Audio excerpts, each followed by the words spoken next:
ඉතින් අද රෑට අපි කොත්තු කන්න තමයි මේ හදන්නේ. ඉතින් මේ කොත්තුව හදන්නේ නම් අද අපේ හස්බන්ඩ්. මොකද එයා නම් මේ වැඩවලට හරි දක්ෂයි. මොකද එයා කොරියාවේ ඉඳිද්දිත් ඔයාගෙන කනවනේ යාළුවොත් එක්ක එකතු වෙලා. ඉතින් එයාට මේ වගේ කෑම හදලා හොඳට හුරුයි. ඉතින් බලමු අද අපි මෙයා කොහොමද අපි කොත්තුව හදන්නේ කියලා. ඉතින් මේකට එකතු කරගත්තේ කැරට්, ලීස්, ඒ වගේම මාළු මිරිස්, ගෝවා සහ ලොකු ලූණු ගෙඩියක්. ඉතින් මුලින්ම මෙයා මේ ටික කපාගෙන ඉන්නවා. ඊට පස්සේ බලමු අපි කොහොමද මේවා හදන්නේ කියලා. ඇත්තටම මම නම් කොත්තු හදන්න දන්නේ නෑ. ඉතින් කොත්තු හදන විදි ක්‍රම ගොඩක් තියෙනවනේ. ඉතින් අපි අද කොත්තු රොටිය ගෙදර හදලා නෙමෙයි හදන්නේ. කඩෙන් ගත්ත පැකට් එකක් ගෙනල්ලා තමයි හදන්නේ. මම නම් එහෙම කාලා නෑ. බලමු කොහොමද රසද කියලා.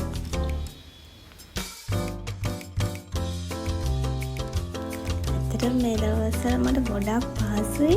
හස්බන්ඩ් ගෙදර ඉන්න නිසා මගේ වැඩවලට හරියට උදව් කරනවා. මම ටිකක් අසනීපෙන් හිටියේ. ඉතින් එයා මට ගොඩාක් උදව් කරනවා. මට මේ දවස්වල පොඩක් සැනසීමක් තියෙනවා හිතට. ඇත්තටම මේ වගේ හස්බන්ඩ් කෙනෙක් ලබන්න වාසනාවන්ත වෙන්නත් ඕන. මොකද මට ගොඩාක් උදව් කරනවා. හරි ආදරණීය හස්බන්ඩ් කෙනෙක්. ඉතින් හැමෝටම මේ වගේ හස්බන්ඩ්ලා ලැබෙන්න කියලා මම ප්‍රාර්ථනා කරනවා. ඔයාලගේ හස්බන්ඩ්ලත් ඒ වගේ නේද? මම දන්න ධර්මයෙන් දැන් ගොඩක් හස්බන්ඩ්ලා වයිෆ්ලට ගොඩක් උදව් කරනවා. නැත්නම් ඇත්තටම කරගෙන යන්න අමාරුයි. ගොඩක් අය ජොබ් කරනවා.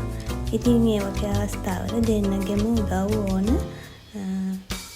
අපේ ජීවිතය ඉස්සරහට ගෙනියන්න. ඉතින් දැන් මේ නයි මිරිස් කරලා පෙට්ටි මිරිස්, නයි මිරිස් කියලා ඔයාලා දන්නවනේ. අර සැර මිරිස් ජාතිය.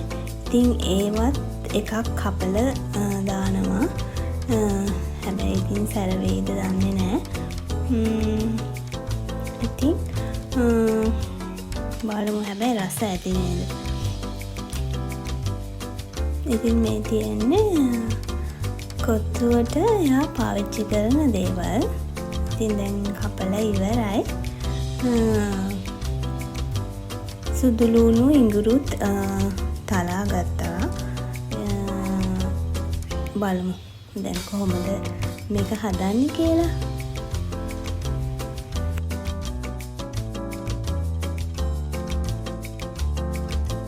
මුලින්ම අපි වලඳක් ලිපේ තියාගත්තා.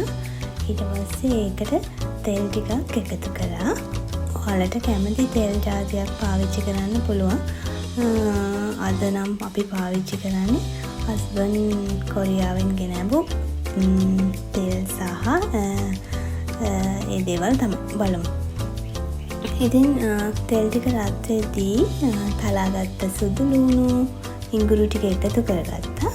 ඊට පස්සේ අර පෙට්ටි මිරිස්, නයි මිරිස් කරලත් එකතු කරගත්තා.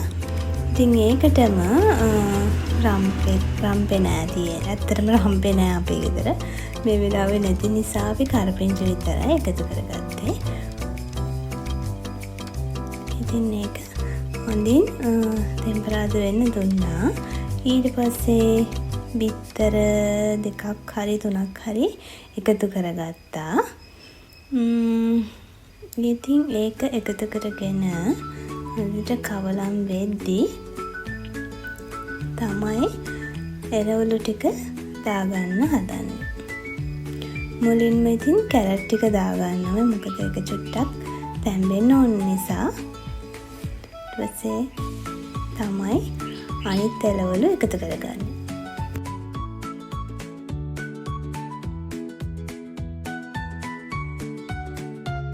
පස්සේ තමයි අපි ලීස් ටික මේකට එකතු කරගන්නේ. මේක ටිකක් තැම්බෙන්න වගේ හොඳට කූරු කගා තියෙන්න දෙන්න ඕන ලිපේ. ඊට පස්සේ තමයි ඊට පස්සේ එකතු කරන්න මෙයා කෑලිමරිස්. ඉතින් ඒ වගේම ලුණු අවශ්‍ය ප්‍රමාණයට ලුණු දාගන්න. අපි මේ වෙලාවේ එකතු කරේ හස්බන් කොරියාවෙන් ගෙනාපු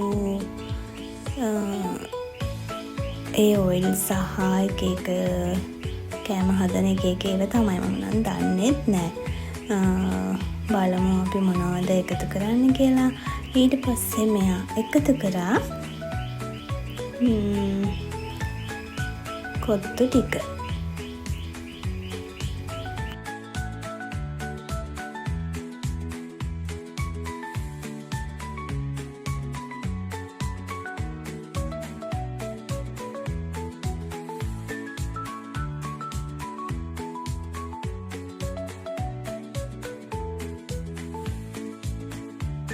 මුලින්ම එකතු කරන්නේ සෙසමි ඔයිල්. සෙසමි ඔයිල් හැඳි දෙකක් වගේ දාගන්නවා. ඊට පස්සේ මොනවද? ඊට පස්සේ සෝයා සෝස් එකතු කරනවා. එකතු කරලා හොඳින් කවලම් කරගන්නවා.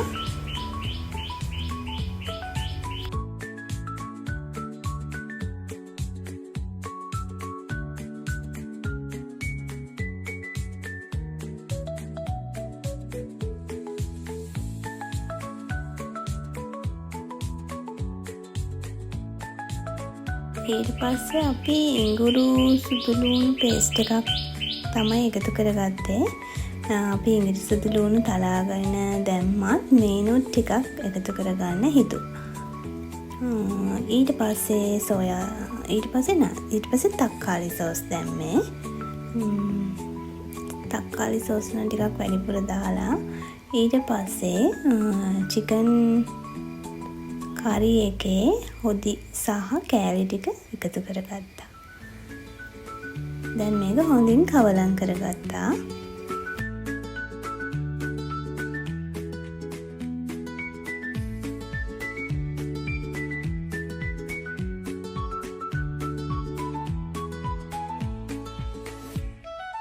දැන් තමයි අපි ලීස් ටික එකතු කරගත්තේ. ලීස් ටික එකතු කරලා හොඳින් කවලම් කරගත්තා.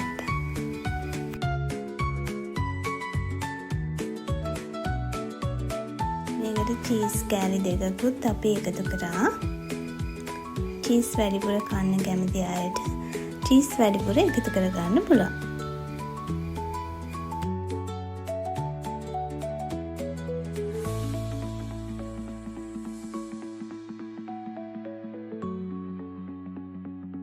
මේ තියෙන්නේ අපි හදාගත්ත කොත්තු එක.